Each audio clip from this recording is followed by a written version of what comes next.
With over 14 years in nature conservation, our first guest, Mr. Adebayo Mahmud, is a natural resource management specialist at the Nigerian Conservation Foundation. He is also the program manager for the Forest Program and the Green Recovery Nigeria Initiative, aimed at the rehabilitation and the recovery of Nigeria's declining forest cover.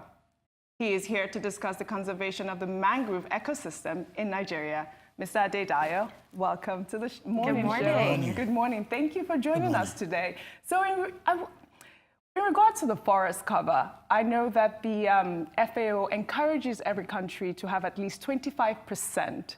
Can you educate us on that? And how many percentage do we have here currently in Nigeria? Good morning once again. Thank you for that. Presently, Nigeria's forest cover hovers from between 4 to 7%. At independence, it was more than 40%. But due to our ignorance, the way we have related with the environment, and the brigandage that has happened over the years, that is why we have got to this level that it is. The Food and Agriculture Organization actually admonishes every country on the planet Earth where forests can be found to strive to retain 25% of their total land mass for forest cover. And looking at the sad scenario that confronts us today, the Nigerian Conservation Foundation felt we have not folded our arms, we won't fold our arms. And that's why we are reaching out to concerned and relevant stakeholders to join hands with us on the march towards recovery, rehabilitating the Nigeria's forest cover to at least 25% in the next 30 years. We've started this by launching a national stakeholders summit to bring together major stakeholders to look at the present status, the deforestation rate. Let's not forget Nigeria has second highest deforestation rate in the whole world, about 3.5%. Wow. After Indonesia. And this is quantifying it, we lose about 350,000 to 400,000 square kilometers of land forest every year. This must not be allowed to go on because it's unsustainable. If, given the current rate of deforestation, if nothing happens in the next 10 years, then what happens? Deforestation is happening around the rainforested areas. We have a desert encroachment in the north, and along the southeastern corner of the country, we are facing the issue of erosion. So if all these natural phenomena continue unabated, that means in the next 20 to 30 years, Nigeria will all become desert. And we know the grave consequences and the impact of the loss of forest will be to Nigeria. Because forests hold a clue to our past. It enables us to understand what we are at present. And for our future, generations yet unborn must have forests to live with, economically, socially. The protection of our socio-economic heritage, we need forest for our sustenance. So, Mr. Adebayo, what are some of the key things that we can do as individuals to help save the forest as well? Because you spoke about the stakeholders, but what can individuals do on a daily basis to help protect the forest?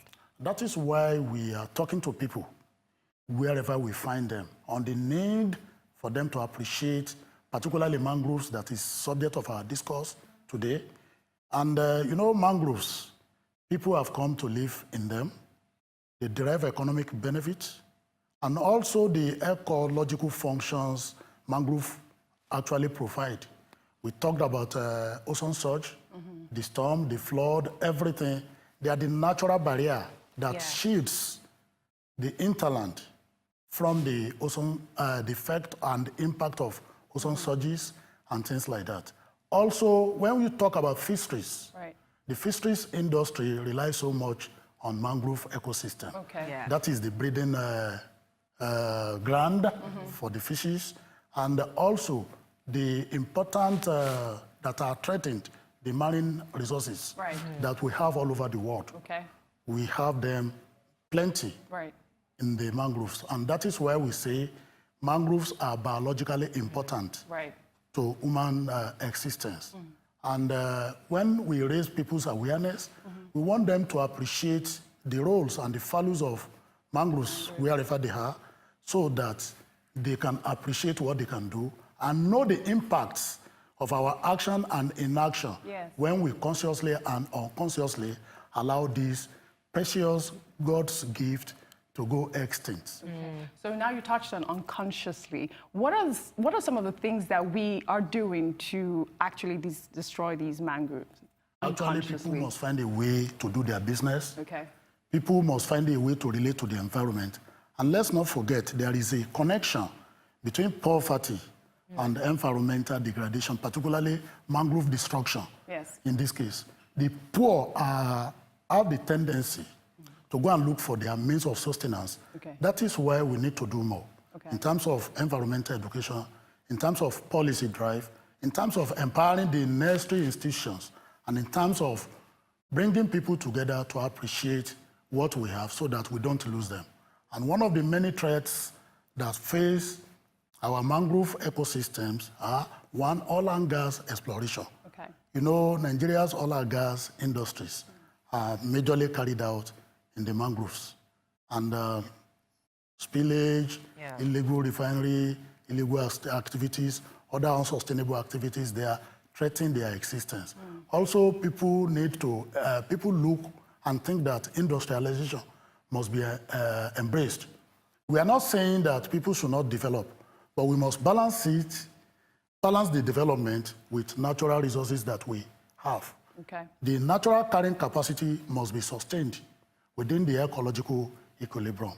Also, people destroy because of they need to build estates, they need to farm, they need to do this and things like that. And when we talk about the natural medicine, the panacea to fighting climate change is when we retain our mangroves, because the amount of carbon, particularly the green carbon from the oceans and those that are in the atmosphere, that they can take up, the mangroves can take up, is far higher than what a rainforest ecosystem can take up.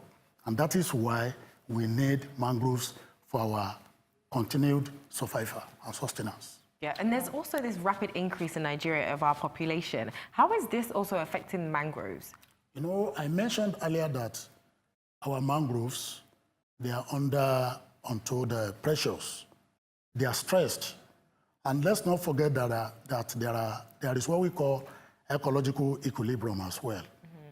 With the growing population and the scarce resource, people continue to destroy more. That means the resource is becoming limited. And now when you now have surge in population growth and things like that, that means what is now available is not sufficient to sustain the growing populations, the ever-exploding populations. What we need to do is to integrated management of our mangrove resource. How do I mean? We need more of talk to people in the rural areas, the way they do their agriculture, the way they do their development, and the way they do their natural fishing to sustain their livelihoods must be sustainable. That's when we speak of sustainable management of mangrove ecosystems. Okay. And I know that you worked in the Niger Delta, and you still work in the Niger Delta. This contributes about 60% of the mangrove ecosystem, correct? Yeah. And so tell us more about that and how we can, help to continue to sustain that part of our region. One of the mandates of the Nigerian Conservation Foundation is to protect the full range of Nigeria's biodiversity. Okay. In terms of ecosystems diversity, in terms of species diversity, in terms of genetic diversity. Our work cuts across the nooks and crannies of Nigeria. And we are in the Niger Delta to seek to restore what has been degraded and to protect the few that remain, and to now encourage people to embrace what we have so that people don't go back there. Part of this is to incorporate the livelihoods. Okay. If there is no connection, if people cannot link what you preach, particularly conservation, to their livelihood, they are bound not to listen to you. Correct. So livelihoods aspect, capacity building of the local populace to sustain themselves wherever they are is a key component of our major operation. So we are in the Niger Delta to preach conservation gospel, to tell them this resource is vital to our continued survival. and we need to protect. And Nigeria is lucky enough, we have the largest expanse of mangrove in the whole of West Africa, the 4th largest in the whole world. Wow. After Indonesia, Brazil, Australia comes Nigeria. And all these 4 countries contribute about 62 to 70% of the total mangrove cover for the whole world. Wow. We know that they are the homes to the most biologically diverse resource. Many of the resources we have, they are endemic. You can't find them anywhere else except where they occur in Nigeria. So that means we are richly blessed. Yes. And there is also the need for us to actually see our future tied to the conservation of mangrove ecosystems that God has freely given us in Nigeria. Yes, that is true, very true. And a lot of knowledge passed to our viewers there about how they can protect the ecosystem, because it is contributing so much to the livelihood of so many Nigerians. Thank you so much, Mr. Adebayo. Please share your social medias for NCF. You can reach us on our platforms. When you go to www.ncfnigeria.org, we are there on the Twitter, we are there on the Facebook, and we are there on the Instagram. You can follow any of our programs. We encourage you to be part of what we do, because at Nigerian Conservation Foundation, we are a membership-driven organization. We rely on people to be part of our crusade. We call on individuals, corporate bodies, and governments. We are already partnering with governments. That is why we are in the Niger Delta, to see that the right thing is done. We are talking about Ogoni cleanup. There are a lot of agencies that the government has set up, coordinated by the Federal Ministry of Environment. We played crucial roles to the establishment of the Federal Ministry of Environment, which actually metamorphosed from the Federal Environmental Protection Agency. What we do is to work with government, like minds, and the friends of nature to bring about attitudinal change in the way we relate to the environment we're going to talk about the and the government, natural resources. We're going to talk about the government when we come back from this quick break on Our Take. Do stay with us.